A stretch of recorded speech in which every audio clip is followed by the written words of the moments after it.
नमस्कार, आप देख रहे हैं न्यूज़ 24। मैं हूं आपके साथ शीतल राजपूत। प्रधानमंत्री नरेंद्र मोदी ने कुशीनगर से पूर्वांचल को आज कई योजनाओं की सौगात दी। उन्होंने एयरपोर्ट का लोकार्पण किया तो मेडिकल कॉलेज का शिलान्यास किया। पूर्वी उत्तर प्रदेश को बीजेपी का गढ़ माना जा रहा है और बीजेपी 2022 में भी इसको अपना किला बनाकर रखना चाहती है यूपी विधानसभा चुनाव में। ऐसे में सवाल यह है कि पूर्वांचल पर क्यों है बीजेपी की नजर। जाहिर तौर पर उनका किला है, उसे बचाकर रखना है। और पीएम मोदी के कुशीनगर दौरे के मायने क्या हैं, आइए समझने की कोशिश करते हैं। जो पहले सरकार चला रहे थे उन्होंने गरीब के दर्द की परवाह नहीं की। गरीब मां का बेटा भी डॉक्टर बन सकता है। इन लोगों ने सिर्फ अपने परिवार का भला किया, समाज का और उत्तर प्रदेश का हित भूल गए।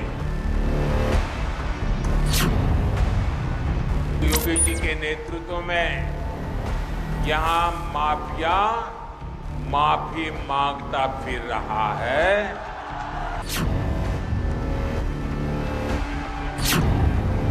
पूर्वांचल के आशीर्वाद से, उत्तर प्रदेश के आशीर्वाद से और आप सबके प्रयास से ये सब संभव है।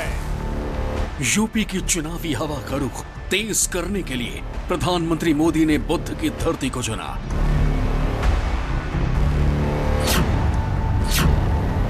और कुशीनगर से 2022 का शंखनाद कर दिया। उन्होंने भगवान गौतम बुद्ध की महापरिनिर्वाण स्थली में विकास की तमाम परियोजनाओं के जरिए पूर्वांचल के लोगों के दिलों में जगह बनाने की कोशिश की। कुशीनगर में प्रधानमंत्री मोदी ने 260 करोड़ की लागत से अंतर्राष्ट्रीय एयरपोर्ट का लोकार्पण किया, जो पूर्वांचल के लिए एक बड़ी सौगात मानी जा रही है, क्योंकि इस एयरपोर्ट पर बौद्ध देशों के साथ साथ गल्फ देश से सीधी फ्लाइट आएंगी, जिससे यहाँ के पर्यटन को नई उड़ान मिलेगी। साथ ही पूर्वांचल में बीमारी के इलाज के लिए मोदी ने मेडिकल कॉलेज का शिलान्यास भी किया और इलाके के लोगों को 12 परियोजनाओं की सौगात भी दी। भगवान बुद्ध की धरती से प्रधानमंत्री नरेंद्र मोदी ने 2022 के उत्तर प्रदेश चुनाव के यज्ञ में एक और आहुति डाल दी। विकास परियोजनाओं के जरिए लोगों को जोड़ने की कोशिश तो की, साथ ही साथ पूर्वांचल के लोगों के लिए वोटों का अमृत मंथन भी किया। अब बड़ा सवाल ये है कि क्या बीजेपी 2017 में पूर्वांचल में जो करिश्मा कर पाई थी वो दोहरा पाएगी कि नहीं। प्रधानमंत्री मोदी ने अपने अभियान के दौरान चुनावी सौगात दी तो भगवान बुद्ध की आराधना भी की। यहाँ पर उन्होंने भगवान बुद्ध के महापरिनिर्वाण स्तूप के दर्शन किए और भगवान बुद्ध की प्रतिमा की पूजा की। प्रधानमंत्री मोदी ने 6 मीटर लंबी चादर भी चढ़ाई। आपको बता दें कि यहाँ पर भगवान बुद्ध ने अपना आखिरी वक्त बिताया था।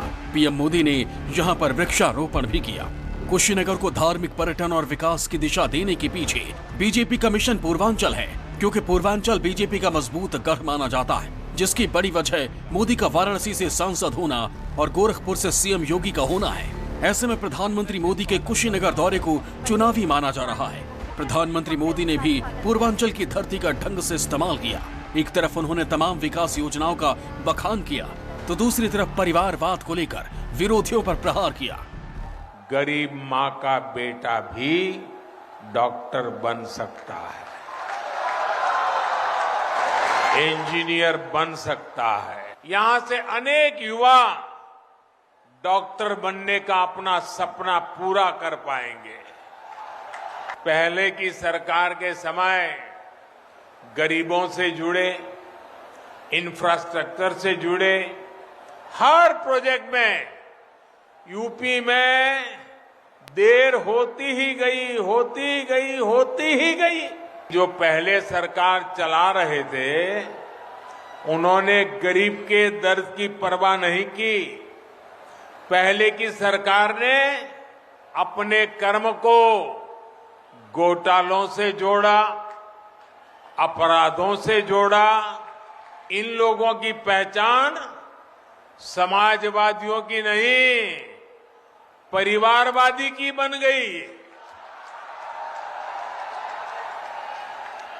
इन लोगों ने सिर्फ अपने परिवार का भला किया, समाज का और उत्तर प्रदेश का हित भूल गए। इतना ही नहीं, प्रधानमंत्री मोदी ने अपराध और माफियाओं के बहाने पिछली सरकारों पर वार किया तो योगी सरकार की पीठ भी थपथपाई।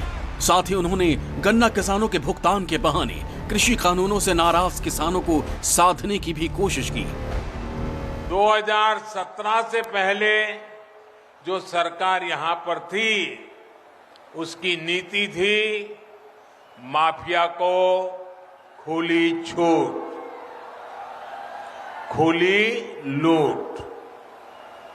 आज योगी जी के नेतृत्व में यहां माफिया माफी मांगता फिर रहा है।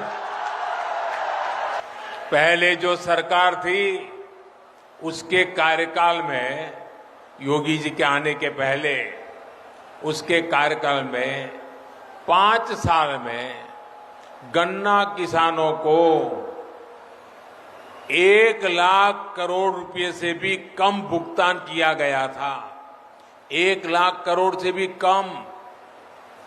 वहीं योगी जी की सरकार तो अभी 5 साल भी नहीं हुए हैं और उनकी सरकार में गन्ना किसानों को लगभग 1.5 लाख करोड़ रुपए का भुगतान किया जा चुका है। एक तरफ कुशीनगर से प्रधानमंत्री मोदी विकास का एयरपोर्ट पूर्वांचल को तोहफे में दे रहे थे, वहीं दूसरी तरफ विरोधी सियासत के सुर बुलंद कर रहे थे। एसपी अध्यक्ष अखिलेश यादव ने बीजेपी पर एयरपोर्ट का श्रेय लेने का आरोप लगाया, तो कांग्रेस ने बीजेपी पर चुनावी राजनीति करने का आरोप लगाया। भारतीय जनता पार्टी की सरकार जब से उत्तर प्रदेश में आई है, कोई काम ऐसा नहीं है जो उसने शिलान्यास किया हो और फिर उसका उद्घाटन किया हो। इसने सिर्फ समाजवादी काम का ही इन्होंने उद्घाटन किया आज तक। भारतीय जनता पार्टी की आदत सी हो गई है, राम राम जपना, पराया काम अपना। उत्तर प्रदेश में कितने सारे वादे किए थे नौजवानों से कि 70 लाख नौकरियां देंगे। लगातार उत्तर प्रदेश के लोगों की आय घटती चली गई और अब जब चुनाव आया है तो आरएसएस और बीजेपी के नेता पूर्वांचल जा रहे हैं, तलाश रहे हैं, जानकारी कर रहे हैं। लोगों में नाराजगी है, किसानों में गुस्सा है। महिलाओं के साथ जो अत्याचार हुआ भाजपा सरकार में सभी ने देखा। साफ है, बात पूर्वांचल की है, इसलिए कोई भी राजनीतिक दल सियासत का मौका नहीं छोड़ना चाहता। प्रधानमंत्री नरेंद्र मोदी और सीएम योगी आदित्यनाथ जब कुशीनगर में शंखनाद कर रहे थे, ठीक उसी वक्त समाजवादी पार्टी के अध्यक्ष अखिलेश यादव और सुभाषपा के अध्यक्ष ओम प्रकाश राजभर ने साथ आने का ऐलान कर दिया। पूर्वांचल का गणित खासा दिलचस्प है, लेकिन 2017 में पूर्वांचल में समाजवादी पार्टी को बीजेपी ने धूल चटाई थी। अब इस बार पूर्वांचल किसकी तरफ होगा, ये देखने वाली बात होगी। अब सवाल यह है कि सभी दलों का पूर्वांचल पर इतना फोकस क्यों है। दरअसल यूपी की 403 विधानसभा सीटों में से 164 सीट पूर्वांचल में आती हैं। फिर पूर्वांचल में जिसका दबदबा रहा, लखनऊ में उसी की सरकार बनी। अगर बात करें 2017 के चुनाव की, तब बीजेपी ने पूर्वांचल की 164 सीटों में से 115 सीटों पर भगवा झंडा फहराया था, जबकि एसपी को 17 सीट, बीएसपी ने 14 सीट, कांग्रेस को सिर्फ 2 सीट और अन्य को 16 सीटें मिली थी। 2012 के विधानसभा चुनाव में समाजवादी पार्टी ने 102 सीटें जीतकर शानदार प्रदर्शन किया था। उस वक्त बीजेपी को सिर्फ 17 सीटें मिली थी, जबकि बीएसपी के खाते में पूर्वांचल की 22 सीटें गई थी, कांग्रेस को 15 और अन्य की झोली में 8 सीटें गिरी थी। पिछले 2 विधानसभा चुनाव के नतीजे साफ साफ बताते हैं कि पूर्वांचल में पूर्विया का रुख कभी एक तरफ नहीं रहा। 2017 में जो हवा बीजेपी की तरफ बही, वही हवा 2012 के विधानसभा चुनाव में अखिलेश के साथ दिखाई दी। यही वजह है कि 2022 के लिए भी सभी दल पूर्वांचल को अपने हाथ से जाने नहीं देना चाहते हैं और बीजेपी सबसे आगे है।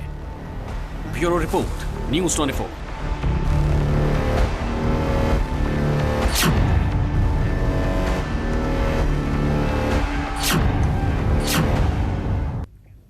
यूपी चुनाव पर हमारी इस खास पेशकश में इतना ही।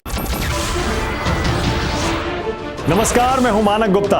अगर आपको हमारा ये वीडियो पसंद आया हो तो इसे लाइक और शेयर जरूर करें और हाँ, हमें सब्सक्राइब और फॉलो करना ना भूलें ताकि आप देश और दुनिया की कोई खबर मिस ना करें।